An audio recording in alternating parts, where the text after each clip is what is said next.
царуването на Иван Асен II, определено още от неговите съвременници, изобщо от традицията в Второто българско царство, като така най-светлия период, най-великият от всички български царе, се казва в Бориловия синодик, и това надали е случайно, тъй като от гледна точка на дистанцията на времето, тъй като самия Борилов синодик е редактиран окончателно при патриарх Евтимий, е било очевидно, че при Иван Асен II българската държава е постигнала своята най-голяма военна, политическа мощ, културен разцвет. Изобщо се е утвърдила като една велика сила в тогавашна Югоизточна Европа, пък и въобще в европейски план. Неговата политика е достатъчно добре известна така и на широката публика, но все пак трябва да припомним някои основни моменти. Той се възползва от неуспешния пети кръстоносен поход, в който участва унгарския крал Андрей II или Андраш или Ендре, както се е казало тогава на унгарски. Унгарският крал участва в тази до някъде авантюрна операция в Близкия изток, от която не се стига до сериозни резултати. На връщане обаче той заварва в България нещата променени. Вместо неговия съюзник Борил, на престола е неговия противник Иван Асен II. Сега много често се смята под въздействие на един тогавашен хронист от Сплит, архидиакон Томас Сплитски, че Иван Асен едва ли не е хванал в някаква клопка Андрей и го е накарал да му обещае династичен брак с дъщерята на унгарския крал, нали, и да върне български области. Това са Белград и Браничево. Най-вероятно нещата не стоят така, просто между двете държави са се провели преговори. Унгарския крал е имал... Малко наивно е да смятаме, че Иван Асен е измамил унгарския крал и едва ли не го е рекетирал. От друга страна пък наивно би било унгарския крал да не знае какво става и да попадне в такава елементарна ситуация. Още повече самия хронист пише много по-късно и явно така и някакви легенди имало около този брак. Най-вероятно между двете държави започват преговори. Самия Андрей II е имал свои приоритети и е решил да отстъпи на България, да я спечели за съюзник. Очевидно Иван Асен II е внушавал още от самото начало, така че става дума за един силен владетел, с който е по-добре да си нямаш тежки взаимоотношения, така че се стига до династичен брак. Иван Асен II се жени за Ана Мария Арпад, дъщеря на краля. Самия брак е оговорен в 1219 година, обаче е сключен през 1221, когато идва папско разрешение. Това се дължи не на някакви религиозни или други причини, а на факта, че царицата е била много малка още, като била още дете и фактически трябвало е да навърши вече 15-16 години, за да може брака да бъде наистина благословен. И в 1221 Иван Асен II стъпва в брак с унгарката Ана Мария Арпад, която после оставя така много добър спомен в България. Тя именно стои манастира около църквата Свети Петър и Павел. Тя участва в важни държавни събития, включително до някъде в възстановяването на българската патриаршия. Това е първата официална съпруга на Иван Асен II.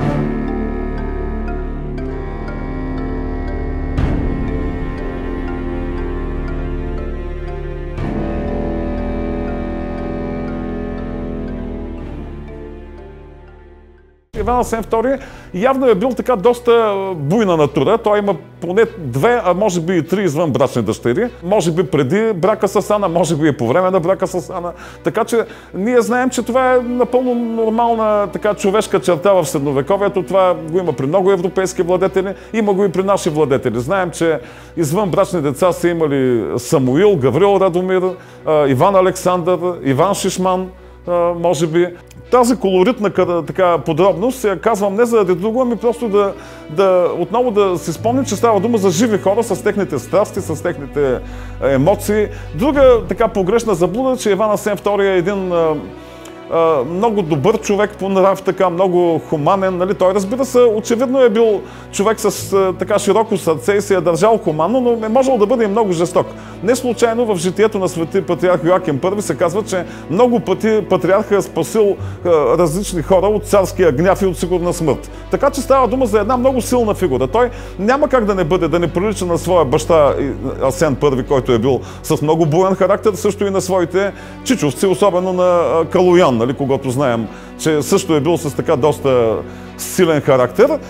Иван Асен II е останал в нашата традиция, включително и литературна, и филмова, с неговите прословути сватби. Той наистина предпочита да води политика на династични бракове и по този начин да обвързва съседите с България. Но това не означава, че той не е водил войни и че не е поддържал силна армия. пък и той не е нито първия, нито последния, който провежда подобна политика на бракове, така че по-скоро при него имаме той е имал много деца от два брака, от извънбрачни връзки, така че е имал и по-голяма възможност да прилага тази система на династични бракове. Това, което знаем за неговите дъщери, обаче виждаме, че те са с характера на баща си. Примерно Елена, бъдещата императрица на Никейската империя, е дръзнала да се противопостави дори веднъж на баща си. Той е заплашил, че ще я набие, че даже ще я убие, ако не се подчини на волята му. Неговата дъщеря Белослава, или поне така я наричат сръбските автори, е била по-опасна в Сърбия, се е смятали за по-опасна от нейния съпруг крал Стефан Владислав. Така че Асеневския ген е бил много силен и това са наистина едни хора, които са били с характер, нали, достатъчно сложен и силен и жалко е, че нямаме някакви по-подробни творби, нали, особено белетристични, в които да можем да се докоснем до реалната психология на тези хора, но дори и това, което имаме, колкото и да е малко, показва, че става дума за много силни личности.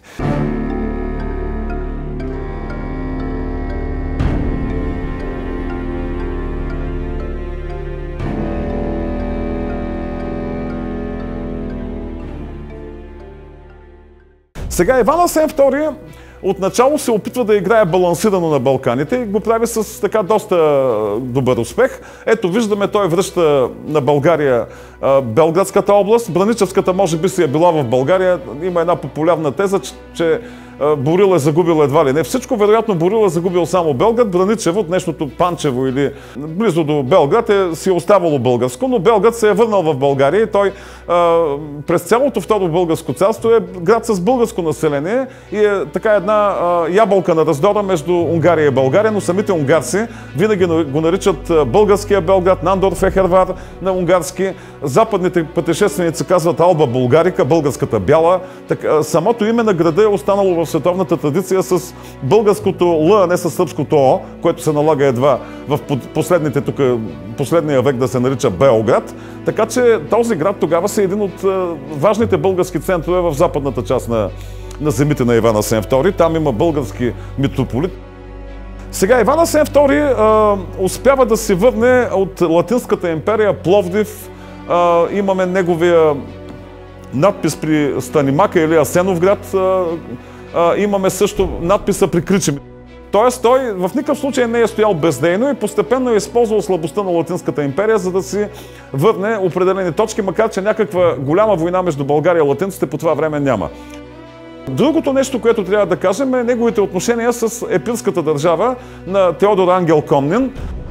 Тогава епирската държава е в възход. Теодор Комнин успява да превземе в 1224 година Солун, да се обяви за император, за такъв го коронясва обаче охридски архиепископ Димитър Хоматиян и да заграби много български земи. Отначало Иван Асен II е в приятелски отношения, може да се каже, мирни с Теодор Комнин. Дори дава своята дъщеря Мария Асенина първа, може да я наречем, защото той има още една дъщеря Мария от втория си брак, на Мануил, на брата на Теодор Комнин.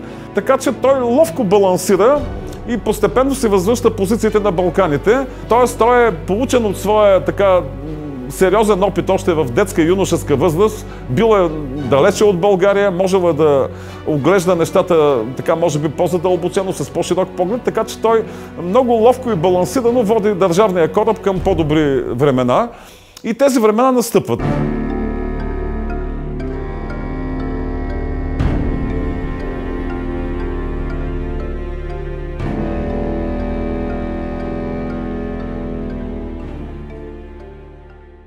В края на 20-те години на 13 век Латинската империя е в тежко състояние и самите латински барони търсят покровител, за да може тази държава да оцелее.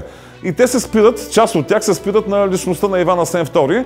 Появява се идеята за брак между неговата дъщеря Елена и малолетния император Балдуин II. Друга част от бароните обаче се страхуват от силния български цар, затова те се насочват до някъде конспиративно към Жан Дю Бриен, към Йоан де Бриен, един прочут тогава западен рицар, макар и вече в напреднала възраст, който е бил за известно време иерусалимски крал, една много колоритна фигура и в крайна сметка в Перуджа през 1229 година те тайно сключват договор с него за регент на Балдуин II и съответно за брак. Иван Асен II едва ли е бил толкова наивен и е нямал шпионаж, той вероятно е знаел тези неща, но е изчаквал развитието на събитията, за да може така максимално да извлече дивиденти за българската държава. Така се стига и до битката при Клокотница.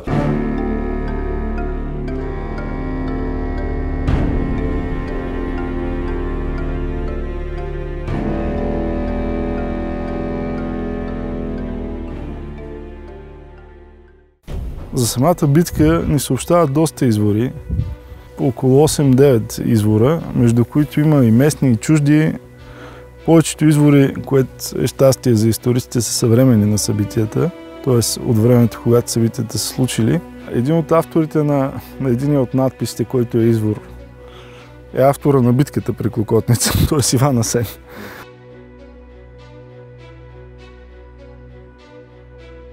Това е небезизвестната колона в Свети 40 мъченици, която още в средата мисля на 19 век надписът е бил свален на факсимиле. По-късно на надписа е направен естемпаж, то е свалене и е разчетен и тълкуван много пъти. Интересното при този надпис е, че Иван Асен съобщава от първо лице за това, че съгражда този храм и го изписва в съответното лето 1230 година, 6700 и някой от сътворението на света, трети индикт, така започва надписа в лето, което говори, че е около 230 година. В същия този надпис той съобщава, че църквата е издигната в чест на победата над византийския император Теодор Комнин, за която, най-общо казвам, цитирам по памет, са помогнали светите 40 мъченици, с помощта на които той в 12-та година от царуването си разбива византийския император Теодор Комнин. Свети 40 мъченици се празнува на 9 март и може би това е подсказката, която говори, че сражението се е случило именно на празника на светите 40 мъченици. Но това е едно от сведенията за битката. А второто сведение, което е също местен наш локален източник, е житието на свети Сава от Теодосий, където също пише, че цар Иван Асен е излязъл на бран срещу Кир Тодор Комнин, който го преследвал. Тоест, може би се намеква именно за това, което Георги Акрополит, пък тук се прехвърляме на гръцките извори, дава като сведение, че ако замисъл на Теодор Комнин е бил да атакува Константинопол, и понеже политическата ситуация е била такава, че владетел току е бил малолетния Балдуин II и бароните в Константинопол са търсили помощта или на Иван Асен, която едва ли са пренебрегнали, макар може би не се е достигнал до сключването на договор, а със сигурност, както е известно от по-късния договор в Перуджа през 1209 година, помощта на бившия владетел на Иерусалим, Жан Дюбриен. Само година преди сражението при Клокотница се достига до сключването на договор, в който Бриен е призован за настойник.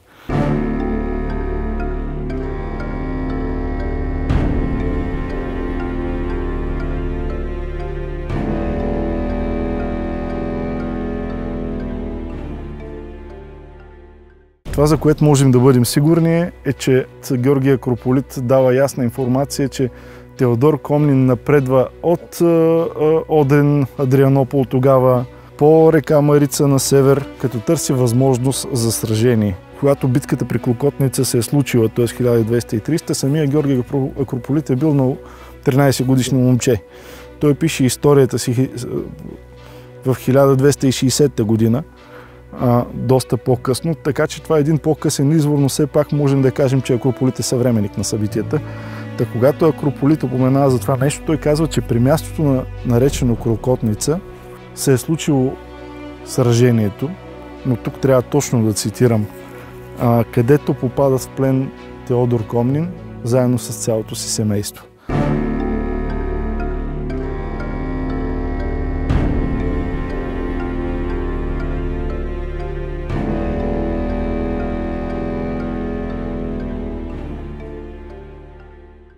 Теодор Комнин на фона на тези негови успехи, които тогава са така впечатляващи и са имали много силен отзвук в тогавашния свят, в 1230 година потегля на поредния си поход към Константинопол. Той прави такива походи, гони своите ромейски събратя, никейците, нали, никейските войски от Одрин и Демотика, които преди това те са успели да завземат. Изобщо между наследниците на Византийската империя, това са основно Епир и Никея, тъй като Трапезунската империя е много далече, но между Епир и Никея има едно съперничество, кой да наследи империята и кой да вземе Константинопол. В този момент, през 20-те години, по-големи шансове има Теодор Комнин и той наистина завладял е Беломорието, завладял е голяма част от Тракия. Така че през 1230 той потегля на поредния си поход към Константинопол, обаче идеята му е съвсем друга, да нанесе удар срещу България. И затова той неочаквано на пръв поглед за България, вместо да продължи на юг, така тръгва по течението на Марица в обратната посока, за да нападне България и да осуети една българска намеса в събитията и едно българско върховенство в балканските дела. Иван Асен II обаче, както казах, явно имал много добър шпионаж, тъй като на практика момента на изненада не се е състоял така, както го е мислил Теодор Комнин, не се е случил точно с обратен знак. При Клокотница византийската армия е пресрещната от българските сили и е разгромена в едно сражение, което остава като еталон за българска военна победа в продължение на следващите векове. Ние знаем, че един монах от български произход на Атон, 100 години след битката, през 14 век е дразнал своите гръцки събратя, като им повтарял Клокотница, Клокотница, т.е. да им напомни така за силата на българското оръжие.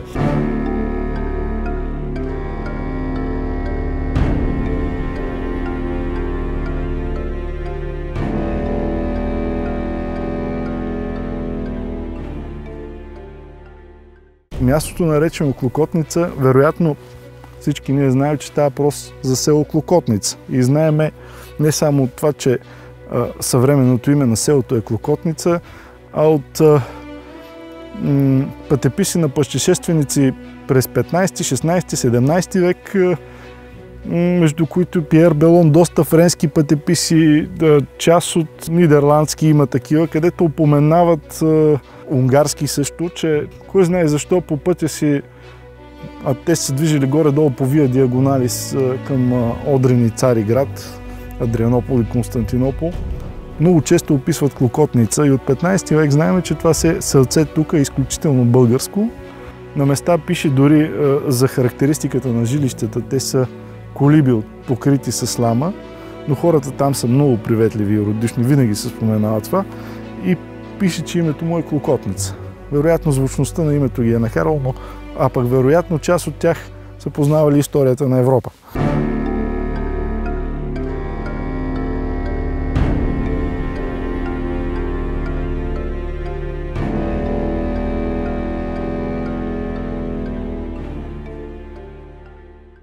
Това, което можем да кажем, че Пехемер потвърждава сведенията на Георги Акрополит.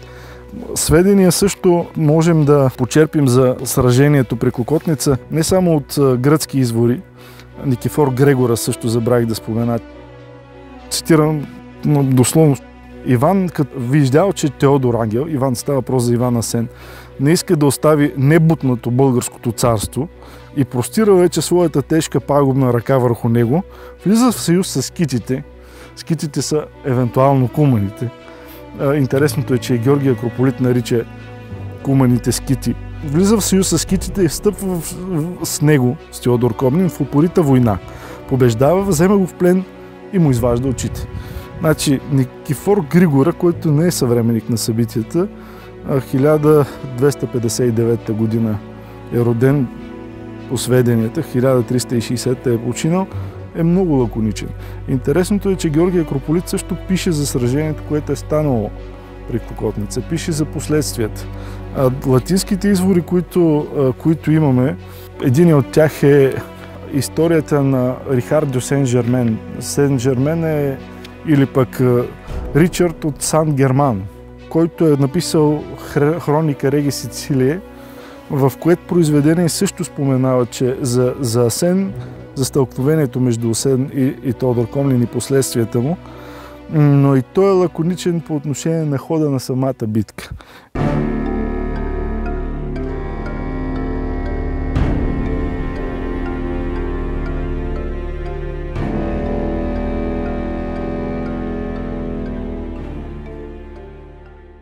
Всички тези извори, наши, местни, още един всъщност наш, който не се отнася за самата битка, но по-късно е изсечен в една скала на Асенова крепост при Асеновград при Станимъка.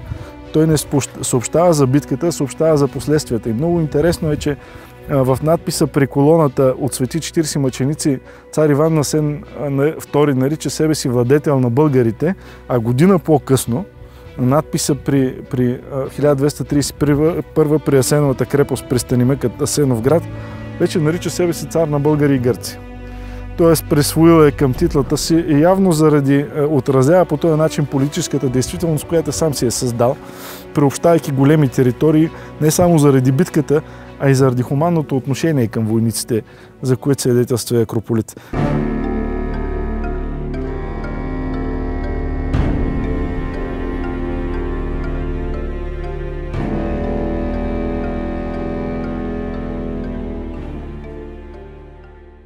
За самата битка и за хода на битката имаме много малко сведения. Бихме могли да кажем, че да се съгласим с Акрополит, че е около мястото наречено Клокотница, което препознахме като село Клокотница, което се намира на изток от нас. Ние в момента гледаме на север и на запад, отвъд хълма, в който е Асенова крепост. Въпросът е, че ако трябва по някакъв начин да възстановиме сражението, това, което се вижда на терен, което и до сега съществува като геоморфология, която го отличава от останалите места, е, че на изток от нас, отвъд хълма, на който е Асенова крепост и отвъд хълма, на който сме, е долината на река Марица.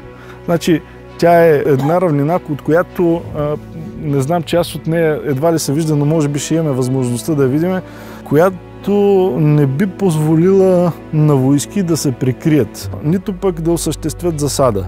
Георги Акрополит съобщава, че армията на епирския деспот Тодор Комнин, който всъщност става император, коронясен от охридския български епископ Димитрий Хоматиян, и това се случва също малко преди битката при Клокотница.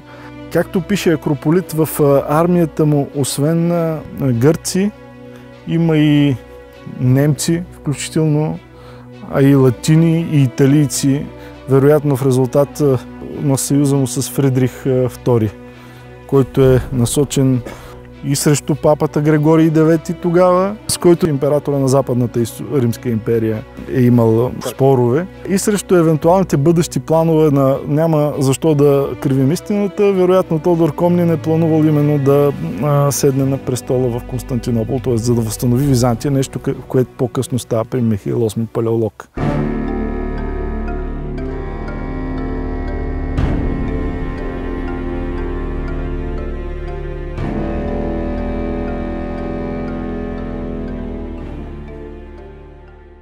Това, което можем да кажем за битката, е, че срещу тая голяма войска Георги Акрополит пише, че Иван Асен II набързо събрал отряд от не повече от 1000 скити.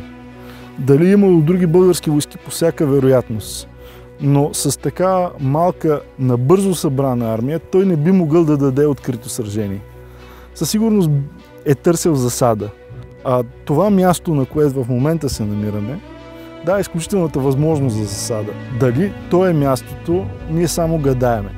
Но това, което виждаме, е тези две заравнени места, т.е. по долината на река Клокотница тук и по долината на Гедеклидере на югозапад от нас. И това са места, където може да станува не голяма, но армия. Покрай и двете места са обтечени от реки, т.е. има вода за конете, с каквито са разполагали куманите или въпросните скити. И най-важното е, че те не се виждат от към долината на Марица, която се намира точно на изток от нас. Тоест, ако искаш да прикриеш засада, ти би прикрил войската тук, която по поречието на двете реки изведнъж би излезла в гръб на основната войска. Другото по-интересно е, че най-вероятно за такава засада войската на Тодор Комнин би следвало да бъде увлечена в преследване, което една куманска конница би позволила. Подобна тактика е ползвал 30 на години по-рано, 20 и нещо години, Калоян в битката срещу кръстоносците. Отново кумани два пъти правят заходи и увличат след себе си в преследване иначе тежката войска на рицарите кръстоносци. Казваме, само гадаем, че подобно нещо би могло да се случи тук.